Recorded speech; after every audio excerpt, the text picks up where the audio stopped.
வச்சிங்கன்னா உங்களுக்கு ரொம்ப நல்லாயிருக்கும். 2 பக்கம் கூண்டு விளக்கு வைக்கிறதும் நல்லது. கூண்டு விளக்கு 2 பக்கமும் வச்சிங்கன்னா உங்களுக்கு எந்த விதமான கெட்ட சக்திகளும் கெட்ட விஷயங்களும் உள்ளே வராது.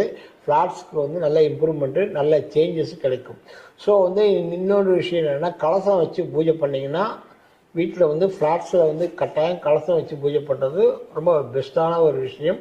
பௌர்ணமிக்கு மாற்றிக்கலாம். மாற்றிட்டு கலசத்தை கீழே ஊற்றிட்டு இன்னொரு மஞ்சள் தண்ணி தான் வைக்கணும், வேறு எதுவும் வைக்க முடியாது. உங்களுக்கு வாசனை திரவியங்கள் போட்டு வச்சு மேலே தேங்காயை வச்சு இது பண்ணால் அந்த தேங்காயை நீங்கள் வீட்டுக்கு யூஸ் பண்ணிக்கலாம்.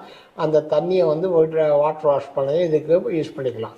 ஸோ அது உங்களுக்கு நல்லா வேலை செய்யக்கூடியது. ஆனால் ஃப்ளாட்ஸில் இருக்கவங்க கம்பல்சரியாக கலசம் வச்சு பூஜை பண்ணுறது ரொம்ப பெஸ்ட்டு. அதுதான் பலன் கொடுக்கும். ஏன்னா இது எந்த மாதிரி கீழேயும் மேலேயும் உங்களுக்கு சொந்தம் கிடையாத ஒரு இடத்துல இருக்கும்போது இந்த மாதிரி திங்ஸ் உங்களுக்கு பலன் கொடுக்கும். ஸோ அதை நீங்கள் கட்டாயம் கம்பல்சரியாக